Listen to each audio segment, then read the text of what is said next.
Newton's law of universal gravitation says that there's a gravitational force that acts between every object in the universe and every other object. We consider really only just two objects at a time. So it's universal gravitation because it exists everywhere in the universe. And so here is a sun and a planet, and so there'll be a force between these two. There'll be a force of the planet pulling on the sun, and there'll be an equal and opposite force of the sun pulling on the planet. So you'll notice these two arrows are opposite in direction but equal in magnitude, and they act from the center of mass of the two bodies.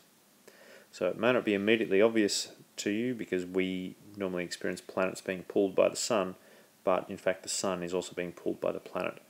Of course, the sun doesn't move nearly as much as the planet does because it has much greater mass, so its acceleration will be much less. So this force, the size of this force, depends on the mass of the two objects. We typically talk about a large m and a little m. Large m for the large object and little m for the smaller object. It doesn't really matter, though.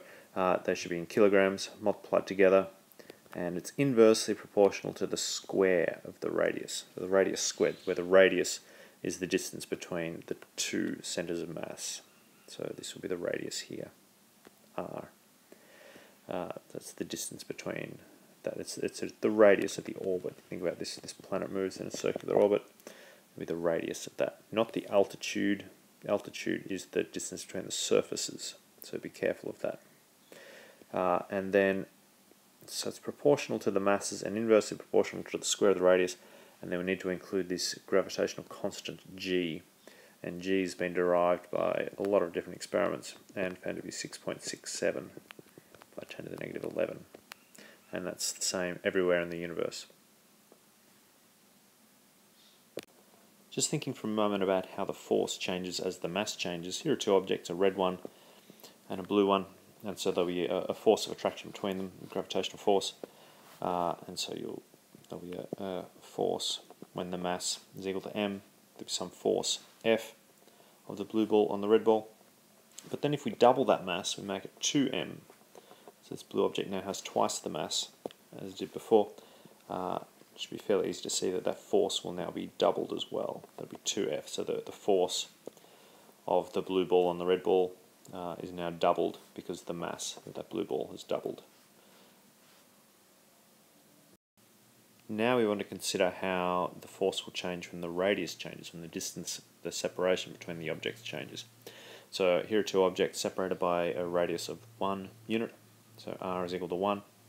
And so the force between those two objects will be equal to g m on 1. 1 squared is 1. Here, though, we've doubled the distance, so the radius is now 2 units, so that it's twice as far away from each other. And so the force now will be, right? The force now will be equal to g m just as it was before, but now it's divided by the radius squared, so 2 squared is 4. So important to note here, we've doubled the radius and we've now reduced the force by a factor of 4. So we've quartered the force because we've doubled the distance. And you can imagine that if we had two things separated by a radius of 3 units, the force of attraction there would be g m on 9 this time. And so the gravitational force decreases very, very rapidly as the radius increases, as the separation increases.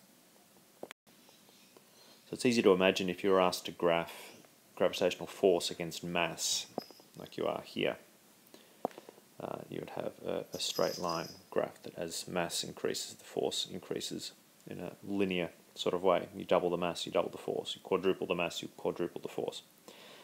Force against distance, radius, on the other hand, though, will not be a straight line. You'll see that it'll be like a section out of a parabola, the inverse squared relationship. So it's an important one to understand.